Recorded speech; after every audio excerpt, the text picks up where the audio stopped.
Astrology বার্তা চ্যানেলে আপনাদের সবাইকে স্বাগত। সকলকে নমস্কার জানিয়ে শুরু করছি। আমার ভিডিওগুলো দেখার জন্য অনেক অনেক ধন্যবাদ আপনাদের। আজ বলবো কিভাবে কালো তিল দিয়ে আপনারা শনির দশা কাটাতে পারবেন এবং আপনার জীবনকে উন্নত করতে পারবেন। আজ 5টি প্রতিকার সম্পর্কে বলবো। এই প্রতিকারের দ্বারা আপনার জীবনে সুখ ও সমৃদ্ধি আসবে। ধর্মীয় কাজে কালো তিলের বিশেষ গুরুত্ব রয়েছে।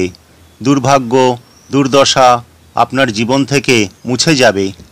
কালো তিল গ্রহদের শান্ত করে। সবচেয়ে উপকার হয় কারো যদি শনির মহাদশা চলে তখন।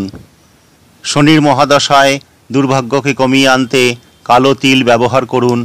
কিভাবে ব্যবহার করবেন সেটাই আজ এই ভিডিওর মাধ্যমে আপনাদের জানাবো।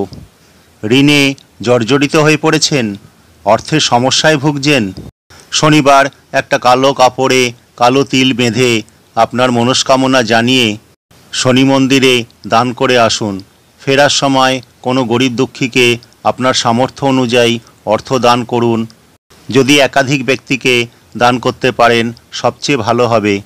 যেসব জাতক বা জাতিকা রবির অশুভ প্রভাবে ভুগছেন তারা সূর্যোদয়ের আগে স্নানের জলে অল্প কালো তিল ফেলে স্নান করুন।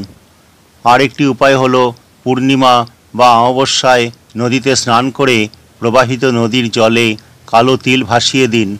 হাত জোড় করে সূর্য প্রণাম করে আপনার মনের ইচ্ছা নিবেদন করুন ঈশ্বরের কাছে। একটা পরিষ্কার বাটি নিয়ে তার মধ্যে পূজার জন্য রাখা সর্ষের তেল অল্প করে ঢালুন। এটা বৃহস্পতিবার করুন। তার দুদিন পর শনিবার শনি মন্দিরে সেই তেল নিবেদন করুন। জ্বলন্ত প্রদীপে নিবেদন করতে পারেন বা নিজের হাতে ওই তেল দিয়ে প্রদীপ জ্বালিয়ে আপনার মনের ইচ্ছা শনিদেবের কাছে নিবেদন করুন। আপনার ইচ্ছা অবশ্যই পূর্ণ হবে। আপনার যে কোনো কাজে বাধা আসছে তাহলে গঙ্গা জলে তিল ভিজিয়ে রাখুন। তারপর স্নান সেরে শিবের মাথায় সেই গঙ্গা জল নিবেদন করুন।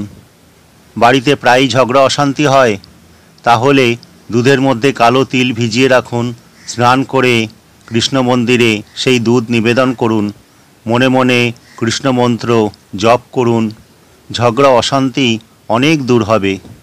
আর সবশেষে বলি, যখন আপনারা কোনো গাছের গোড়ায় পূজার জন্য জল বা দুধ নিবেদন করবেন তখন সূর্যোদয় থেকে সূর্যাস্তের মধ্যে এই কাজটি অবশ্যই করবেন। সূর্যাস্তের পর গাছের গোড়ায় পূজার উদ্দেশ্যে কোনো কিছু নিবেদন করবেন না। আজ এই পর্যন্তই। আশা করি আপনারা সবাই ভালো আছেন। যদি আমার ভিডিওগুলো ভালো লাগে তাহলে অবশ্যই লাইক, কমেন্ট, শেয়ার এবং সাবস্ক্রাইব করবেন।